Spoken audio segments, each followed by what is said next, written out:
Hi, Juliette. Well, it's getting late, and I do not want to uh, find myself dead in bed tomorrow and not let you hear the end of this.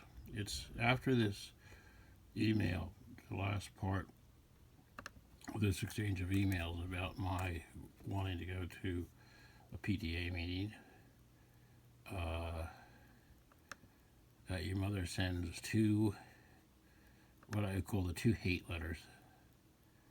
And there were a few letters in between that I think after the first one she wrote, she realized that she should never have written what she wrote.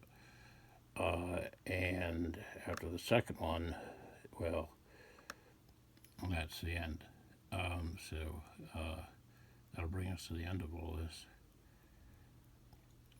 This is very strange. It's not even strange what she wrote, but it's strange in the grammar or the just the erratic nature of how she wrote it, and it seems like somebody who is just really unbalanced. If he starts out like saying, "I see now that I never sent this when I wrote it. I saved it as a draft," what she is implying by that, I don't know, is that she uh, wanted to tell me a long time ago, go after yourself or whatever. I don't know. But my going to the PTA meeting, knowing people at school, just freaked her out. Juliette's doing something different. It's a program that treats her depression, anxiety that catches up her schoolwork. We learn a lot, like her core anxiety and inadequacy. Feeling inadequate in school has been debilitating. Some of your parenting strategies made her feel woefully inadequate. Okay, I think it's clear now that she's established that I am not the only reason why you are the way you are. Uh, but anyway, that was a poor thing for her to do. You know, she should stick to her story and say it's all your fault. But anyway, even with the best intentions, you did and said things that made her feel inadequate and self loathing. Cumulatively, it had a huge impact on her self esteem. She remembers you as a rager. A rage for the person parties. She just used the wrong word. But anyway, it's not funny because she says raging on her when you had a bad day or in a bad mood or bad pain, taking it out on her. How does she know that unless you told her that? Because she sure, you know, didn't make any complaints about it to me anywhere along the line, as we could read all the emails. She writes, that made her think that she must be the worst person in the world. All right, speaking for you again, you know, this is what she says you said. So you have to decide whether you said that or not. She writes, the day you threatened us on the phone, okay, back to the script. She read my email about you didn't stick to the script, and, you know, her lawyer must have, she must have called her lawyer or something and told her, like, you know, you got to stick to the script, Lori, you know, whatever. The day you threatened us on the phone, something was wrong with you. You may have been drinking as you insist. You may not have been drinking as you insist, but there was some kind of substance abuse or terribly bad reaction to a med. How the hell can she determine something? I mean, it's incredible. I mean, if you want to talk about the term gaslighting, that is the most potent example of it that I could probably explain to you. Just saying all these things are wrong with me. I said I was enraged. Yes, I was enraged. I was enraged because your mother was not letting me see you per the judge's orders on a regular basis on the days I was supposed to. She writes, you called Juliette's cell phone multiple times. She was shaking in terror. Get off the email. Remember, she put it on speakerphone to terrorize you. She was letting you hear me, and I didn't know that. And I even asked her at one point, "Are you have this on speakerphone?" And she even got reprimanded in court for it. Keep that in mind. Your mother is terrorizing you. Child abuse. Back to the email. The next day you called and your voice was remorseful, sad, calm. I knew that and you knew that you had behaved badly. You said you wanted us to forget about the night before. Press the reset button, so to speak. What the hell? Get it off the email. What the hell is wrong with that? What the hell is saying, we had a fight, let's get out of the fight now? She said the next day I called, and that was the day that she said you guys ran off to a motel in Manhattan that night, even though you were in school the next day, and I called you the next day, your mother the next day. So there's a lie already. We'll see when we see what happens in the court that your mother said that night of the argument, you and her ran off to a motel in Manhattan because you were so scared of me. But she didn't go to the police until the Monday afterwards. 1, 2, 3, 4 days later. And we know why. Because she had to talk to her lawyer on how to fill out the form. They had a plan, and their plan was to accuse me of this and get an order of protection against me. This is so immoral that I cannot in any way defend your mother about this. She lied. And when a person lies, they keep lying. And when a person lies, they never tell the same thing twice. They're all over the place. I have always said and stuck with the same story of events as they happened. I have never changed my story. I would take a lie detector test to prove it. She writes, all that drama made her a stress mess. She said that she knew she would just rather not exist. Wow. That was the final straw for me. I had to protect her. And since then, you've made public remarks, Facebook, what a terrible person I am. I'm the only one keeping your child from you. And that is all my fault. How does she know? How does she know what's on my Facebook? My Facebook is private. All of her friends, nobody's friends of mine, all of her mutual friends thing. She cannot see my Facebook. She cannot see my Facebook. And I did not make any public remarks, and I can prove that to anyone that wants to look at my Facebook history. Okay, she writes, when she thought she might have to face you in court, that made her an enormous stress mess. Well, CPS called on us thanks to you. That was traumatic and made her a stress mess. Yes, I did call Child Protection Services because at that time your mother had never written me back and you were sleeping in the same clothes, never washing your hair, never combing your hair, never brushing your teeth, never doing this. I was afraid that she was letting your health and welfare go to crap because she was your mother had snapped. She's just delusional. I don't know what was happening, but I just wanted to protect you. However, Child Protection didn't find anything wrong, fortunately. I'm glad of that. Well, I never explicitly told her she must never sever all ties with you. So your mother said she never explicitly told you that she must sever all ties with you, which I know is what you think I've endorsed. It's very sad to say that she is the one who cannot bear to see you. There is trauma involved. While yes, I supported and protected her, it was her wishes that motivated me. She did not want to see you. She had pushed that aside, and only now, at the program she's attending, I see that she's mature enough to confront the trauma with a therapist. There's a correlation between her experiences with you and her anxiety and her depression. I'm getting off the email. Prove it to me. Back to the email. What trauma did you experience? Now, this is getting into really weird stuff here. What happened in your childhood that caused you to self-medicate? You needed to drink to shut out something, some traumatic event. Well, marriage to your mother probably would have been top of the list. We both know that there are family genetics, both sides of your family. Anorexia with Diana, obesity with Delilah, I remember she called me one time years ago to say goodbye. She was intending to commit suicide. I told her she can't go away like that. We need her to be on Earth. Sometime later, she told me that my words influenced her to stay alive.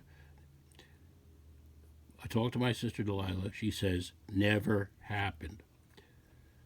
Now she thinks I'm a monster because I'm keeping you away from a child for no good reason.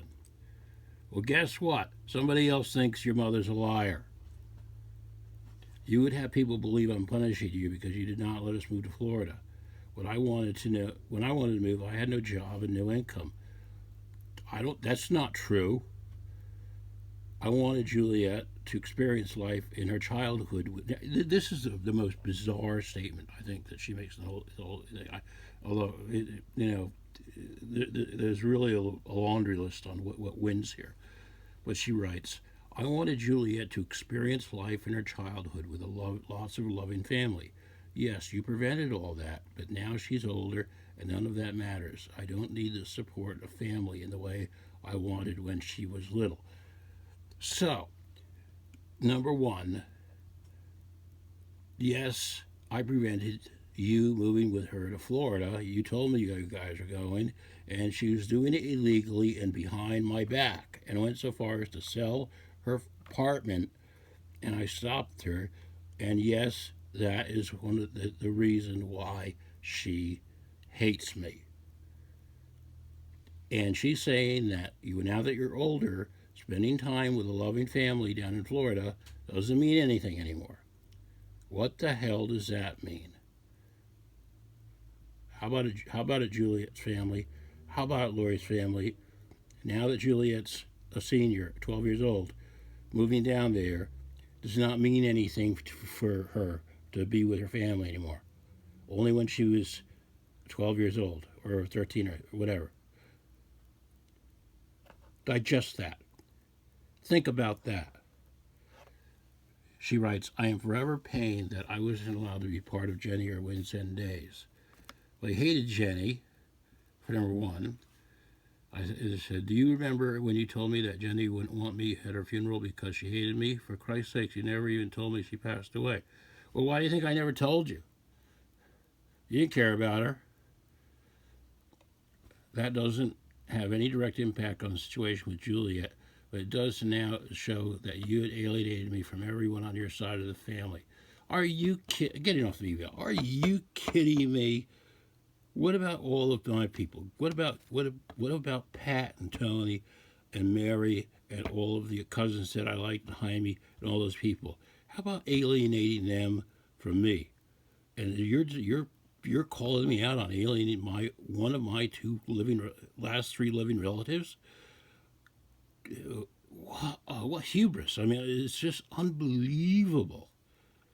It's unbelievable, I can't, that doesn't, that doesn't have any direct situation with Juliette, but it does show you alienating me from everyone on your side of the family. How messed up is that? If either of your two therapists have seen helping you lately, that's a good thing. I will not try to convince Juliette to force her to try out a group therapy or family session. She's not ready for that. And she's old enough to decide for herself. Well, she's either deciding for herself or she's not. But if she's decided for herself, have her email me or call me and tell me, okay? You want to prove it? Prove it. Prove it. It's easy to do. 1, 2, 3, boom, have her call me. And she says, I have no incentive to see myself. You're quite a bastard, if you must know.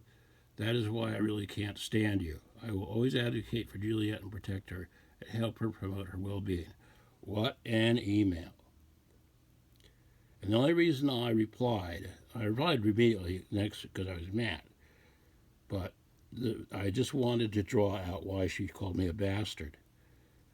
Because I want her to say it was just an expression, like, I'm going to kill you. And that's exactly what she'll do in an upcoming email. But I'm almost up to 15 minutes, so I'm going to have to cut this. To hell with it. My plan A is to try to come to terms with you and discuss what is best for Juliette as to what happened.